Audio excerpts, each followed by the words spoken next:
Hello friends, मेरे स्पामिस्ट्री and astrology video channel पे आपका स्वागत है। तो आज हम एनालिसिस करेंगे सैंड का और चेक करेंगे इसमें क्या क्या नई चीज़ें हमें सीखने के लिए मिलती हैं।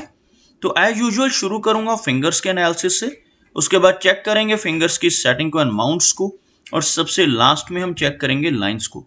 इस तरह से पूरे हैंड का जो एनालिसिस हम कंप्लीट करेंगे। तो चलिए मैं शुरू करने जा रहा हूँ, साथ साथ ड्रॉ करता जाऊंगा आपके लिए ताकि आपको समझने में कोई दिक्कत ना हो। दोस्तों, वीडियो शुरू करने से पहले आपको बताना चाहूँगा, यह जो नंबर आपको आपकी स्क्रीन के ऊपर नज़र आ रहा है, यह मेरा व्हाट्सएप नंबर है।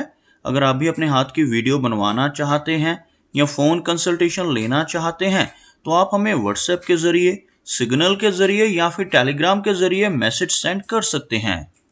यहाँ पर आप देख सकते हैं इनकी जो हथेली है कुछ इस तरह से एक स्क्वायरिश शेप में नज़र आ रही है, जो इंडिकेट करती है एक हार्डवर्किंग टाइप की नेचर को। और अगर इनकी फिंगर्स को चेक किया जाए तो काफ़ी अच्छी लंबाई में इनकी फिंगर्स नज़र आ रही हैं, और ख़ास तौर पर फिंगर्स के बीच में बिल्कुल भी गैप्स मौजूद नहीं है। यहाँ पर आप देख सकते हैं इनकी फिंगर्स आपस में बिल्कुल सटी हुई आपको लोअर फैलेंजेस से नज़र आएंगी। इस तरह की फिंगर्स का होना इंडिकेट करता है कि नेटिव की मनी मैनेजमेंट अच्छी रहेगी। ऐसे व्यक्ति धन की अहमियत को समझते हैं और धन को किस तरह से खर्च करना है, किस तरह से इन्वेस्ट करना है, इन चीज़ों को अपने जीवन में काफ़ी अच्छे से सीख जाते हैं और काफ़ी अच्छा धन अकमुलेट करने में कामयाब रहते हैं। ओवरऑल अगर देखा जाए तो फिंगर्स की लेंथ यहाँ पर काफ़ी अच्छी नज़र आ रही है। आप देख सकते हैं यह शनि फिंगर है। काफ़ी अच्छी लंबाई में इस फिंगर का होना इंडिकेट करता है कि नेटिव हार्डवर्किंग नेचर का रहेगा, डिसिप्लिन रहेगा। ऐसे नेटिव अपनी मेहनत के बलबूते पर जीवन में काफ़ी अच्छी ऊंचाई तक पहुंचने में कामयाब हो जाते हैं। अगर हम बात करें इनकी इंडेक्स फिंगर की, तो आप यहाँ पर देखेंगे इनकी जो इंडेक्स फिंगर है और इनकी जो सूर्य फिंगर है, इन दोनों की लंबाई में ज़्यादा डिफरेंस नहीं है। सूर्य फिंगर थोड़ी सी ज़्यादा लंबाई में नज़र आ रही है, जबकि इंडेक्स फिंगर भी यहाँ पर काफ़ी अच्छी थिकनेस में है। यहाँ से आप देख सकते हैं फिंगर्स की थिकनेस को, और जिन लोगों की फिंगर्स काफ़ी अच्छी थिकनेस में होते हैं, ऐसे नेटिव की एनर्जी एंड स्टैमिना काफ़ी अच्छा रहता है। और इस फिंगर का अच्छी लंबाई में होना नेटिव को स्ट्रॉन्ग लीडरशिप क्वालिटीज देता है। और इसी तरह से जिन लोगों की सूर्य फिंगर अच्छी लंबाई में होती है, ऐसे नेटिव की क्रिएटिविटी का लेवल स्ट्रॉन्ग रहता है। एक क्रिएटिव और आर्टिस्टिक टाइप की पर्सनैलिटी ऐसे व्यक्ति की देखी जा सकती है। और जिन लोगों की सूर्य फिंगर की लेंथ बृहस्पति फिंगर से ज़्यादा हो, यहाँ पर जैसे आप यहाँ पर देख सकते हैं थोड़ा सा डिफरेंस आपको नज़र आएगा इन दोनों फिंगर्स की लंबाई में, जिसकी वजह से नेटिव थोड़ा सा रिस्क टेकर भी हो सकता है। और ऐसे व्यक्ति कई बार अपनी धन की इन्वेस्टमेंट्स के मामले में भी जीवन में रिस्क ले लेते हैं और अपने धन को ऐसी जगहों पर इन्वेस्ट कर सकते हैं जहां पर लॉस की संभावनाएं भी हों, जैसे शेयर मार्केट है, क्रिप्टो करेंसीज हैं, म्यूचुअल फंड्स हैं। ऐसी चीज़ों में भी ऐसे व्यक्ति की रुचि रह सकती है। ओवरऑल फिंगर्स यहाँ पर काफ़ी पॉजिटिव नज़र आ रही हैं। और देखा जाए इनकी मरकरी फिंगर को, तो यह फिंगर थोड़ी लो सेट है। क्योंकि अगर मैं यहाँ पर एक लाइन ड्रॉ करता हूँ तो आपको इस तरह की एक लाइन बनती नजर आएगी, जिसमें इस एरिया से आप देखोगे कि यह फिंगर नीचे से शुरू हो रही है, जिस वजह से सूर्य फिंगर का जो टॉप फैलेंज है वहां तक इस फिंगर की लंबाई हमें नजर नहीं आ रही। लेकिन ओवरऑल अगर देखा जाए तो यह फिंगर बिल्कुल भी शॉर्ट नहीं है, लो सेट है, जिस वजह से थोड़ी शाई नेचर इनकी रह सकती है। लेकिन अच्छे कम्युनिकेशन स्किल्स हम यहाँ पर देख पा रहे हैं। इस फिंगर की अच्छी लेंथ होने की वजह से नेटिव के कम्युनिकेशन स्किल्स तो स्ट्रांग रहते ही हैं, साथ ही साथ कैलकुलेशंस और बिजनेस एक्यूमेन भी काफ़ी बेहतर रहता है। यहाँ पर आप देख सकते हैं फिंगर्स में हल्का गैप मेंटेन्ड है, जिस वजह से थोड़ी इंडिपेंडेंट टाइप की नेचर रहने की संभावनाएं भी बढ़ जाती हैं। चलिए आगे बढ़ते हैं और चेक करते हैं इनके सभी माउंट्स को। उसके बाद हम चेक करेंगे इनकी सभी रेखाओं को भी। तो यहाँ पर अगर मैं एक लाइन ड्रॉ करता हूँ तो कुछ इस तरह की एक रेखा बनती हुई, जिसमें आप देख सकते हैं इनका बृहस्पति माउंट, इनका शनि माउंट और सूर्य माउंट, ये तीनों माउंट्स काफ़ी हाई सेट हैं, काफ़ी अच्छी स्पेस इन माउंट्स को मिल रही है। यहाँ पर जो इनका मरकरी माउंट है ये हल्का सा लो सेट हो रहा है, जिस वजह से थोड़ी शाई नेचर रहेगी। लेकिन साथ ही साथ यह माउंट उभरा हुआ भी आपको नजर आएगा। अगर मरकरी माउंट अच्छी तरह से उभरा हुआ हो, बिल्कुल दबा हुआ ना हो, तो यह नेटिव को अच्छे रिजल्ट्स देता है। इस तरह का माउंट होने से नेटिव के कम्युनिकेशन स्किल्स काफ़ी स्ट्रांग रहते हैं। ओवरऑल शाई नेचर के अलावा यहाँ कोई भी दिक्कत मरकरी की वजह से होती हुई नज़र नहीं आ रही। और अगर हम इनके सूर्य पर्वत की बात करें तो काफ़ी अच्छी स्पेस इस माउंट को मिलती हुई, हल्का सा यह माउंट अंदर की तरफ दब रहा है, बहुत ज़्यादा वीक इसको हम नहीं कहेंगे, लेकिन सूर्य माउंट का दबना नेटिव के जीवन में यश को कम कर देता है। अगर यह माउंट फ्लैट हो या दबा हुआ हो तो नेटिव को यश मिलने में कमी महसूस होती है। ऐसा व्यक्ति दूसरों के लिए कितना भी काम कर ले, किसी की कितनी भी हेल्प कर ले, बदले में कोई रिवार्ड या एप्रिसिएशन ऐसे व्यक्ति को नहीं मिल पाती जिनका यह माउंट फ्लैट हो। तो आप यहाँ पर देख सकते हैं एक हल्की सूर्य रेखा इस एरिया से आपको नजर आएगी, जिसकी शुरुआत ही यहाँ पर लेटर एज में चलकर हो रही है। लगभग 55 के आसपास की एज से यह रेखा शुरू होती है, जो इन्हें लेटर एज में चलकर काफी अच्छी पहचान समाज में दिलवाने में हेल्प करेगी। अगर हम बात करें इनके शनि पर्वत की तो आप यहाँ पर देखेंगे ये एरिया आपको अंदर की तरफ दबता हुआ नजर आएगा। बाकी माउंट्स के मुकाबले शनि माउंट यहाँ से सेंटर से बिल्कुल अंदर की तरफ दबा हुआ नजर आ रहा है, जिसकी वजह से नेटिव को जीवन में अपने कंफर्ट जोन से निकलकर काम करना पड़ता है। काफी मेहनत ऐसे व्यक्ति की लाइफ में रहती है।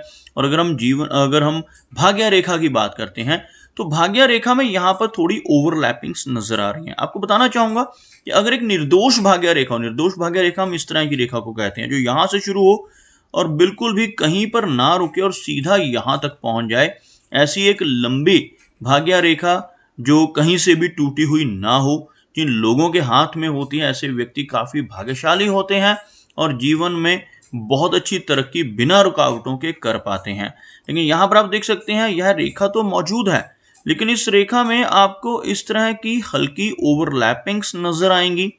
इस तरह की ओवरलैपिंग्स का होना इंडिकेट करता है कि कुछ उतार चढ़ाव इनके जीवन में आते रहेंगे, क्योंकि जो यहाँ पर बचपन से ही इंडिकेट हो रहे हैं, क्योंकि इस तरह की जो ब्रेक्स हैं ये हमें ऑन एंड ऑफ दिक्कतें देती हैं।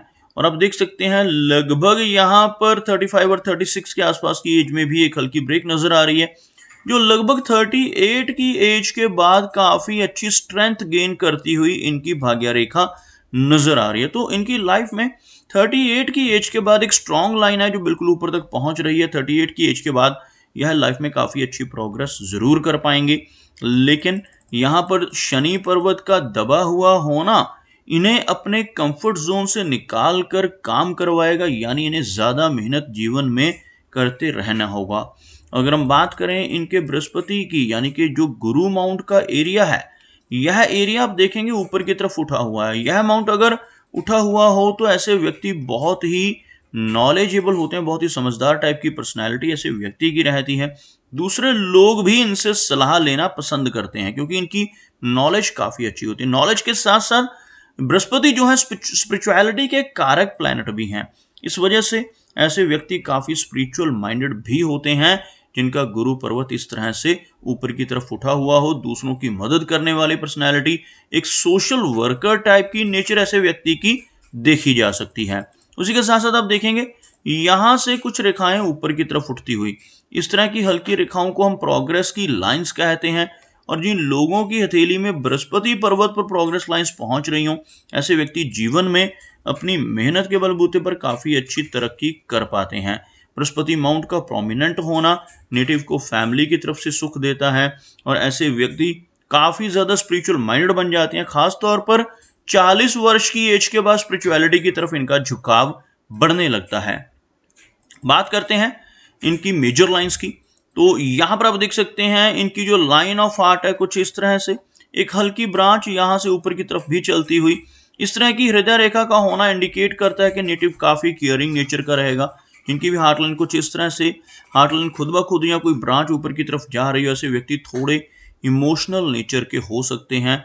ओवरऑल यहाँ पर कोई मेजर इशू इनकी हार्ट लाइन से नजर नहीं आ रहा। कुछ बारीक रेखाएं इस तरह से नीचे की तरफ होना इंडिकेट करता है कि लेटर एज में चलकर माइनर इश्यूज हो सकते हैं, ब्लड प्रेशर जैसी प्रॉब्लम ऐसे व्यक्ति को आ सकती है, लेकिन ओवरऑल एक अच्छी हार्ट की हेल्थ को भी यह अपने जीवन में एंजॉय कर पाएंगे। अगर हम बात करें इनकी लाइन ऑफ माइंड की, तो माइंड लाइन बहुत अच्छे से नजर आ रही है। यहाँ पर आप देखेंगे एक लंबी मस्तिष्क रेखा इनके हाथ में नजर आ रही है। इस तरह की लाइन का होना इंडिकेट करता है कि ऐसे व्यक्ति का मानसिक स्वास्थ्य अच्छा रहता है। भले ही कुछ माइनर इश्यूज कुछ बाकी रेखाओं की ब्रोकन होने की वजह से, या जैसे इनके जो शुक्र पर्वत है उस पर कुछ रेखाएं होने की वजह से रह सकते हैं, लेकिन ओवरऑल मेंटल स्टेबिलिटी ऐसे व्यक्ति की काफी अच्छी रहती है जिनकी माइंड लाइन झुकी हुई ना हो, बिल्कुल सीधी और टूटी फूटी ना हो। तो यहाँ पर यह एक बहुत अच्छा योग बनता है। एक अच्छी माइंड लाइन का होना जीवन में प्रोग्रेस के लिए बहुत जरूरी है। तो यहाँ पर जो बहुत अच्छे से नजर आ रही है। बात करते हैं इनकी लाइन ऑफ लाइफ की। तो आप यहाँ पर देखेंगे इनकी जो लाइफ लाइन है मीडियम लेंथ में, बहुत ज्यादा लंबाई में यह रेखा नहीं है, जिस वजह से लगभग 75 के आसपास की एज रहने की संभावनाएं रहेंगी। और अगर आप देखें इनकी जो जीवन रेखा है कुछ इस तरह से सीधा चलती हुई और आगे चलकर एक ब्रांच बाहर की तरफ और एक अंदर की तरफ मुड़ती हुई और एक स्पोर्टिव लाइन यहाँ पर अंदर की तरफ जाती हुई, कुछ इस तरह की फॉर्मेशन यहाँ पर बनती हुई। लगभग 75 के आसपास की एज रहेगी। कुछ माइनर हेल्थ इश्यूज का सामना इनको लेटर एज में चलकर करना पड़ सकता है, क्योंकि एंड में जाकर ये रेखा बाय 4 को होती हुई नजर आ रही है। शुक्र पर्वत की अगर हम बात करें तो आप यहां पर देखेंगे इनका जो वीनस माउंट का एरिया है काफी उठा हुआ है, जिस वजह से नेटिव को जीवन में हर तरह की सुख सुविधाएं प्राप्त हो जाती हैं। लेकिन इस माउंट के ऊपर इस तरह की बारीक रेखाओं का होना ज्यादा अच्छा नहीं माना जाता। इस तरह की रेखाएं इस माउंट के ऊपर हों तो वरीज, कुछ चिंताएं परेशान कर सकती हैं फैमिली लाइफ को लेकर, और मैरिड लाइफ और बच्चों को लेकर कुछ वरीज ऐसे व्यक्ति को परेशानी देती हैं। लेकिन यहाँ पर कोई भी मेजर इशू इस तरह की रेखाओं से नहीं होता। लेकिन यह रेखाएं कुछ एंग्जाइटी जैसी प्रॉब्लम भी नेटिव को दे सकती हैं। और अगर देखा जाए इनके चंद्र पर्वत को तो आप देख सकते हैं यहाँ पर जो चंद्र का एरिया है काफी प्रोमिनेंट है। कुछ हल्की रेखाएं इस तरह की यहाँ पर होना इंडिकेट करता है कि नेटिव की लाइफ में काफी ट्रैवल रहेगा। कुछ जो शॉर्ट डिस्टेंस ट्रैवलिंग्स हैं वो अच्छी रहेंगी। और यहीं से भाग्य रेखा का शुरू होना यह भी दर्शाता है कि जीवन में लंबी दूरी की यात्राएं करने का मौका भी ऐसे व्यक्ति को जरूर मिलता है। तो दोस्तों ये कुछ एनालिसिस थे इनके हैंड के बारे में, और मेरी कोशिश यही रहती है कि सभी सवालों के जवाब एक ही वीडियो के थ्रू दे पाऊं। लेकिन फिर भी कोई ना कोई चिन्ह या सवाल रह जाता है, तो इनसे रिक्वेस्ट है कि अगर इनका कोई क्वेश्चन पेंडिंग है तो मुझे व्हाट्सएप पे मैसेज करें। मेरा वीडियो वॉच करने के लिए आपका बहुत बहुत धन्यवाद।